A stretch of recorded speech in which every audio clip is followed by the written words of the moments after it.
Jamie Cox joins me now on Your Sport Swindon. Jamie, thanks for joining us. Great to see you. Good to see Steve. Been a while. Wembley was the last time we caught up with you. The fight against Groves. So how's everything been since then? Yeah, great. It's just working on being a bit more patient within my boxing and just drumming up the technique.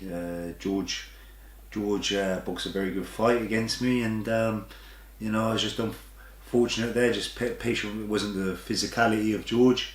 I wasn't at my depth, nowhere near. Just the mindset that I went in there with, and just need to change that now, and just for the championship round, just be a little bit more patient. You obviously watched that fight back a few times, I would imagine. What was yours and John's assessment of it? Was it literally kind of let your guard down and drifted away from the game plan a little bit? Yeah, it was enjoyable. Like, I was sticking to the game plan. It was working well in the early rounds. I think we were actually up on the points in the fight, and till the fight got stopped. And it's just, I thought each round I could feel George deflating, and I just went for the kill to the round that I went out in the fourth.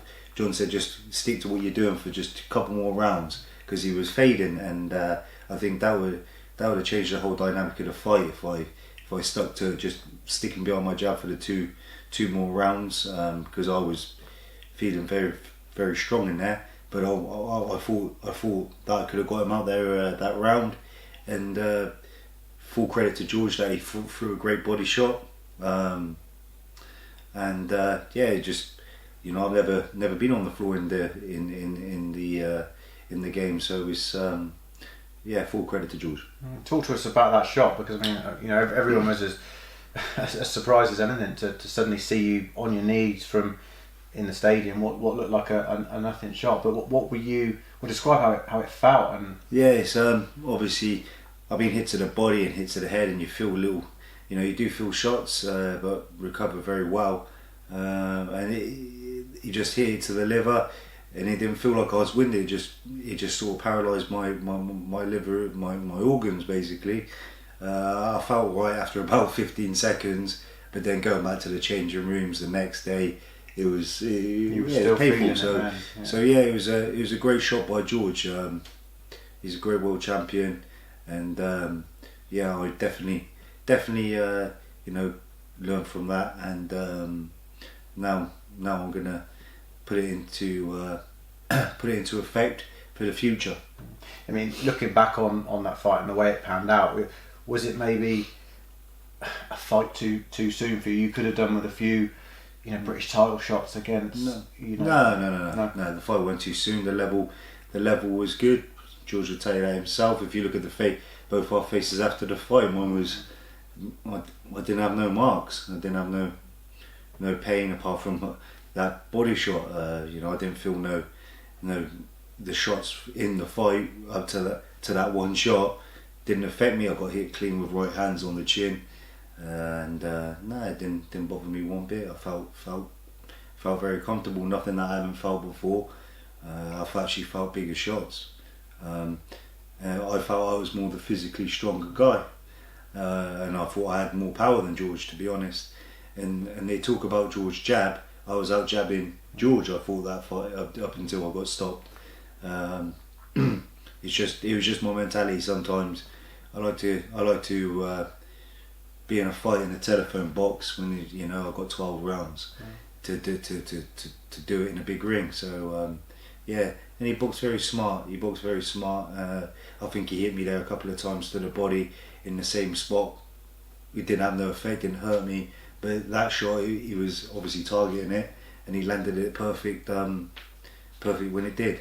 And great experience. I'm ready now for the next one now and the future. Yeah, and what does the future hold for you? Obviously, you've now got a defeat on your record, but there's so many world champions that have had defeats on the record. So where do you go from here? Where do you bounce back from here? Yeah, I've got obviously now the just rebuild from this fight. I feel good in myself. I don't feel, I feel I'm always in the gym. I'm always fit and ready, and I think I'm going to be fighting in May.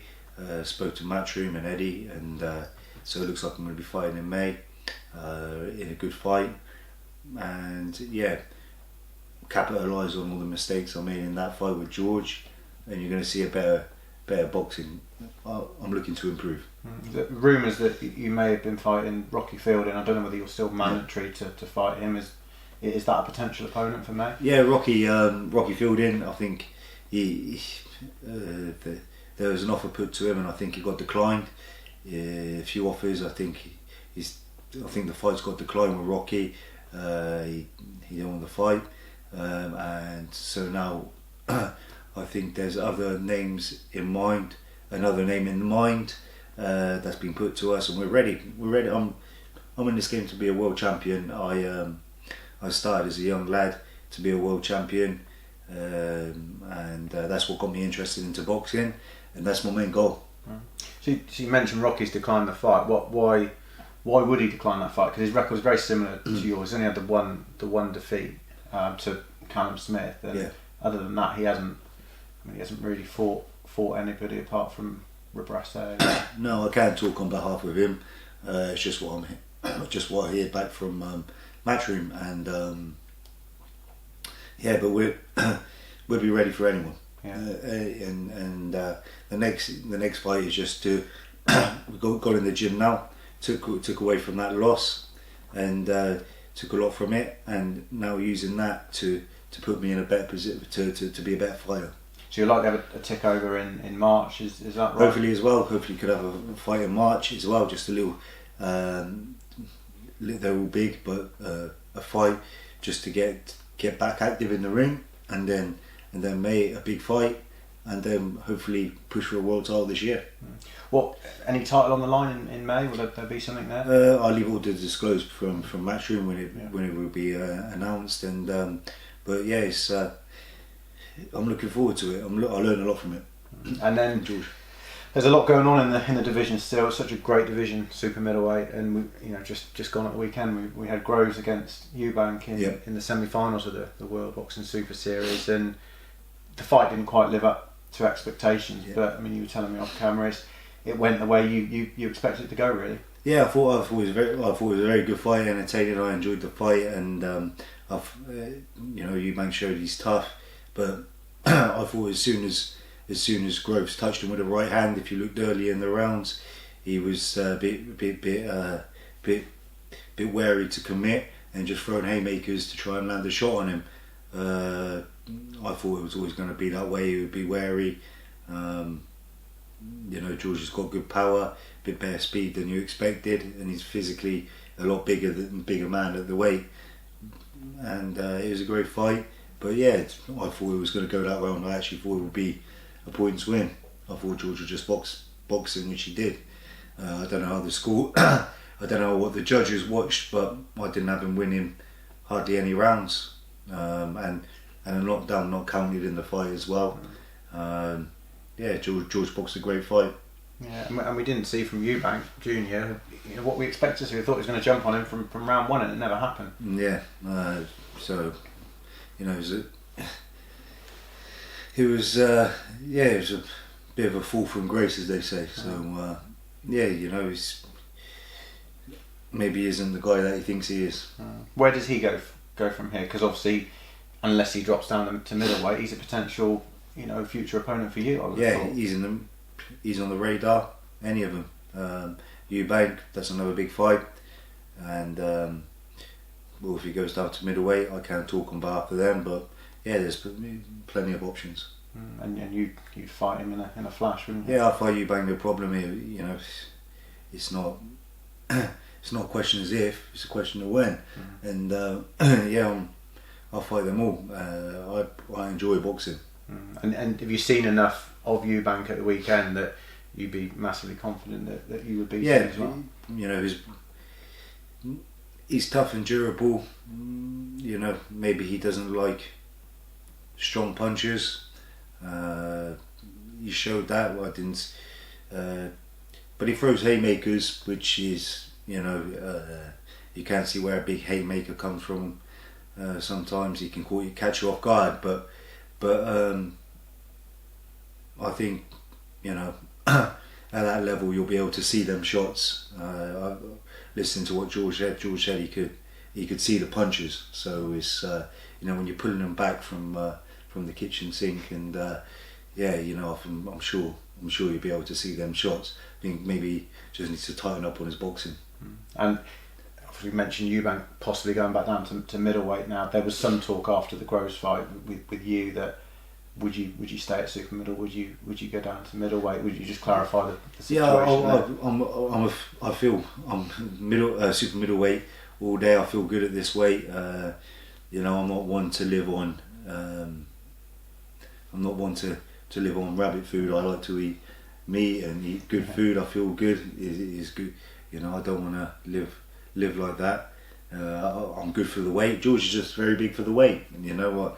I'm bigger than Eubank, and no one's saying nothing about that. So, but it's just but if there's an opportunity at middleweight for a fight, a really big fight, I will make the sacrifice and get down on the food. But I just think the performance would be a bit less because I carry a lot of weight size. You'd be a little drained at middleweight, wouldn't you? So, but yeah, and just sticking on the World Boxing Super Series for a second. Obviously, great performance by Groves. He's gone through. We'll see Callum Smith hopefully progress, even though he's got a tough fight against Bramer. Who wins it now for you? I thought George was always the man to beat in the competition. I thought he was the best fighter. I drew him first, and if I felt I would be, I was confident to win the man to beat was George. So yeah, I feel we'll win the tournament. And reckon you might meet George again one day? Everything's possible in boxing. Everything's possible, but I just listen to what they say, and they say he's going to do this tournament and maybe move up to light heavyweight, which obviously it shows how big he is at super middleweight. Maybe that's not, if he moves up to there, then a bit too big. Yeah, it's worth a fair bit of money to him as well if he wins it, so he may well retire. All that, yeah. But sure.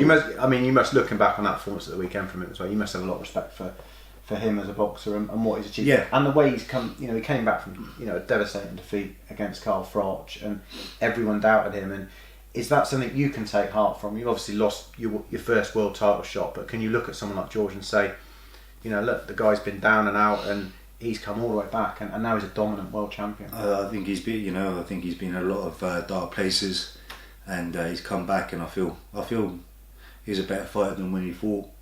Carl Froch, I feel he's boxing a lot better, and it shows you can learn from the losses and improve and be better.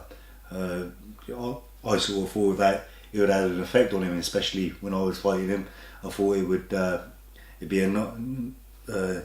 chipped him a little bit, but it didn't. He's getting better. So full credit to George. That shows the strength of him to come back from them dark places, and he's boxing very good. And you've always rated James DeGale as the best in the division. Obviously, he's had a bit of a fall from grace as well. So where do you kind of pitch James DeGale in this picture now? Well, after his last performance, I'm gonna, you're gonna have to I'm gonna have to reevaluate that. But he's a great fighter. I don't know. I didn't see him losing to that Truax. But if that's the level of him now, then I'd say you'd have to put George as number one, really. Well, it's exciting times in the division, and we're looking forward to seeing you back in action, and can't wait to hear about this big fight in May, and then possibly, if that's not a world title fight, then towards the end of the year, hopefully seeing you fighting for a world title again, Jamie, and bringing it home. Definitely. Thanks for joining us. Pleasure as always. Steve. Cheers, buddy.